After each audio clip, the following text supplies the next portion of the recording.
So what kind of played into your decision, and what was it about you having that extra year you want to take advantage of it? I mean, it was just kind of like one more year to get to play with my brothers. I think a lot of us kind of talked as like the season was getting to an end on what we were going to do and then stuff. And then honestly, how kind of last year ended, it's not how I wanted my last year as a Bronco to be. So it just only felt right to kind of come back and do my thing, get one last year with like my guys. And these universities done so much for me. It's like, I don't know. I couldn't forgive myself. I didn't come back for one more year if I could. Were you kind of thinking that was the plan all along, or did the injury kind of change things? I mean, I don't really like to think about usually what's next once it's kind of we're in the season, we're in the midst of the season. But I mean, it was just kind of something that I was kind of focused on.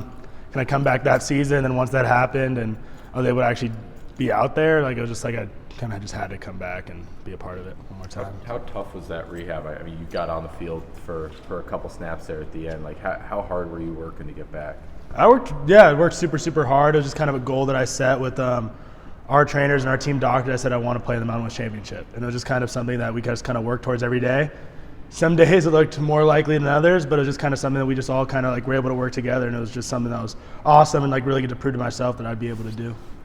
In terms of your options beyond playing at Boise State, are you thinking more football or are you thinking real life? Just right now, I'm just focused on being with my team right now and winning a Mountain West Championship. I mean, our goal is to win a Mountain West Championship and a bowl game every year with class integrity and academic excellence. We haven't completed that since 2019, and I want to be able to do that and before I leave, and I know that's what a lot of our seniors want to come back and do. What does it mean to you to have one more year here and to have one more chance at the Mountain West title? I mean, it's just awesome. I mean, this university's done so much for me, just kind of just like the whole thing, right? I've grown up so much here. I owe so much to this place. Like, to be able to have one more year and compete for that title and how much that means to this community and being a part of that, it means the world to me. You talked a lot about how some of your injuries in the past have kind of weighed a little mentally. This last one, I mean, you're having a great year. How did this last one hit you? Did it hit you any harder than the previous injuries in your career? I think we're always growing, right? I mean, I wouldn't trade my experiences for the world. I think even this last year, I just grew so much and being able to kind of find what you want to do and what your purpose is as a teammate, and just want to impact others and be the best you can be. It was so awesome to see a guy like Gabe Hunter, who beginning of the year you would not think would even step on the field and be able to make huge plays in big time games and be such a contributor for our team. And it's just super cool to be a part of that. And it's just, I don't know, the game of football, it's a really fun thing, right? And especially to play for a program like this, it's just awesome. So I don't know, I wouldn't change it. You look at 2 years ago, Demitri, and you were hurt before, and then right at the end of the season you started to play some really good football, and then right before this injury you put together a really impressive 4-game stretch. How eager are you to prove that you can do that over the course of a season, and how bad do you want to see what that looks like if you can? No, I mean really bad. I mean, you always push yourself every day to try to be your best. I don't know, every time I'm working out, every time I push myself, I have an end goal of what I want to see, and obviously you show a lot of potential, you do a lot of things, but potential doesn't really get you anywhere, right? It's just being able to show that and being able to push and be able to push myself and help my team win. That's the only thing I kind of want to do. And by me playing at a high level, I'm able to do that. What have you learned from maybe your previous injuries that have allowed you to approach, getting back this time a little different maybe? Just what do you do it for, right? So it's why do you play the game? Why do you work so hard? And I think it kind of all my injuries taught me is you yourself aren't that important, but this family, this community, if I'm able to be a part of this and be a leader for this team, be able to work hard, be able to be out there and produce and be helpful to my team, be able to win, be able to do some really, really cool things, it kind of it means the world to me. And then I don't know, I kind of love this team and just want to be out there and be my best whenever that is, for whatever they need me to do. Last year, there were 7 or 8 guys came back much like this year as a super senior, and Zeke Noah really took huge steps as a super senior. What can you take from what he did last year to maybe put yourself in that position? I think Zeke's someone who's always been a leader for me. I mean, I've known Zeke since I was in high school. I mean, we're both from the same area, and just seeing his career here, how much he's kind of impacted me. We've played together for a long time. Mm-hmm. And I mean, it's just kind of awesome to see him have that successful year, be able to go out and do his thing. It was just, I don't know, it's kind of awesome for everybody to see. And then, but can you take anything from that? Yeah, absolutely. You got 1 year to push yourself to as much as you can. And I think that's what he did. It's not just, it's still what can you give to this team? He still was able to give so much. So it was just kind of that. What can you give versus what can you get, right? And that's kind of something that Zeke always did. A lot of guys talked about when you were out how you were still trying to be a leader and helping them watch film and coaching on the sideline. I mean, you look at some of the other leaders, Skinner and Tyreek Jones and Zeke, all these guys are gone now. I mean, do you see yourself being even more of a team leader on that defense this year? I mean, I just try to do what is needed, right? So it's I'm never kind of like, I don't know, like I don't really want to say, like, obviously I lead, I try to lead, and I just try to be what my team needs and just try to be my best self every day. And that's just kind of like how I taken every moment every day. I've had a lot of experience here. I've had success early, I've struggled, had success, had injuries.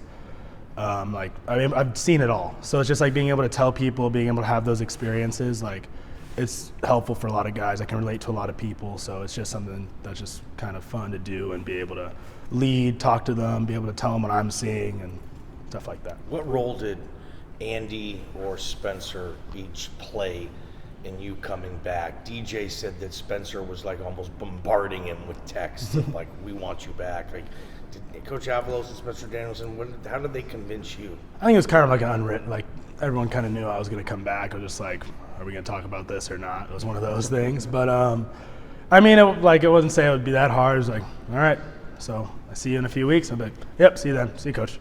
It was just kind of like one of those things. Okay. It was kind of something that we all kind of knew. There wasn't really much thought into it or anything like that. There's been a lot of movement on the defensive line. New players coming, new players going. You're back. A couple of new guys coming in. I don't know how much you spent time with them outside of the weight room, but what do you see as the evolution of this defensive line right now? I mean, obviously, like we'll see. It's a lot of different people coming in. A lot of people are going to have to step up. But I mean, like it's a cool group. They're all good guys. They all want to work, and I don't know. I'm really, really excited. So I mean, we'll see what happens. I mean, there's only a few of us that have gotten a lot of snaps on the front. I mean, a lot of guys have played, and a lot of guys have been in the game, been able to experience a lot, done really good things.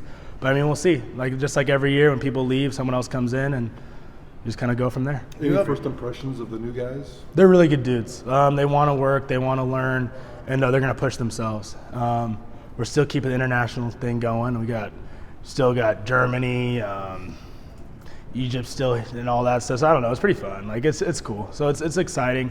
I mean, we'll see what happens, and then I'm excited to see what they can do. Weggis from Utah and Cheese from Boston College. Are both those guys here already? Yeah, they are. How important is it for you guys to really build that dependable depth at that position? I mean, it's super necessary. I mean, you saw it this year. Things happen in a football game, and you don't want any drop off from if guys are out, if guys need to rest or anything like that. It's super important to build dependable depth and being able to like rely on people. It's a team, so you need everyone. You have a new position coach this year. You have a new position coach.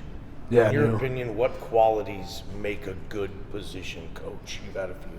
I mean, new's a little bit of like I mean, Jabril's been around for such a long time and been like done so much for this program. I mean, I played with Jabril. Like I've seen him lead me. I've seen him how he attacks every day. I've seen him like go out there, put his body on the line for this team, for this university. He cares so much.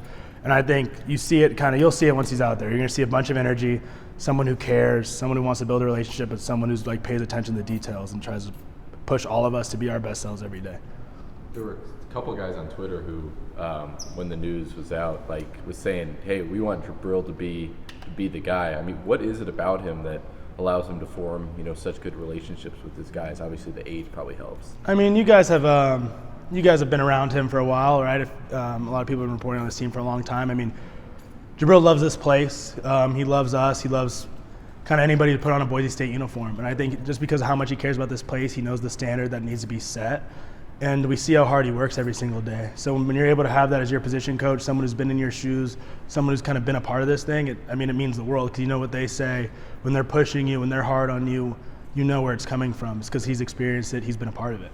How easy is it, kind of along those lines, how easy is it for Jabril to relate to you guys? I mean, he went through just about everything. I mean, when he first got here, it was academics, and he had injuries, and eventually those forced him into coaching. I mean, like, how easy is it for you guys to relate to him and for him to relate to you with all that he's been through? He knows where you've been at, right? So he knows what you're thinking, he knows what you're struggling with, and he's able to kind of see that. He's able to have empathy for you.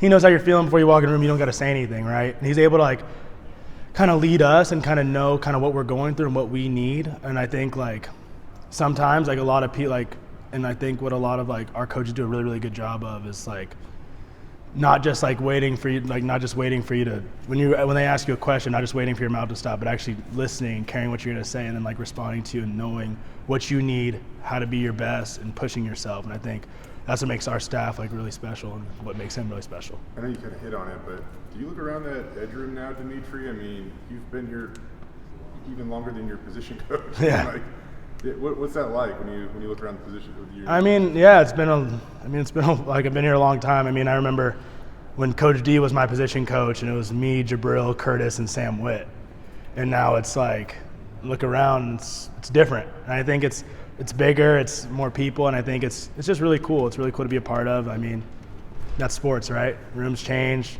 things change, people are different in the room, but it's what can we do to be our best on the field on any given Saturday. So you overlapped with Jabril right at the end as a player? Mm-hmm. So in my redshirt year was his last year here. Oh wow! I mean, is that wild at all? I mean, it's crazy, but I mean, like, it's kind of cool. Like when when I remember he first came back to GA, it was like kind of wild, to, like see him again and like kind of be in that role. But I mean, he's done so well, like for us as a coach. Like it's kind of now I just see him as a coach. I just get to joke around, be like, yeah, I remember when you were in the room, or I remember we took tests together. Now you're gonna write this one. This cut up's a little long, man. Like he used to complain about the same things. Like, but I mean, it's just cool to like have him around and see him every day and like be able to lead us. It's really cool. So what are you doing academically now? I'm getting my MBA, so I'm doing really well there. Right now, I'm in a few coding classes that are not gonna lie. If you thought I'd be coding after college, I think I'd call you crazy. But I mean, I'm learning a lot, growing a lot, and it's really cool.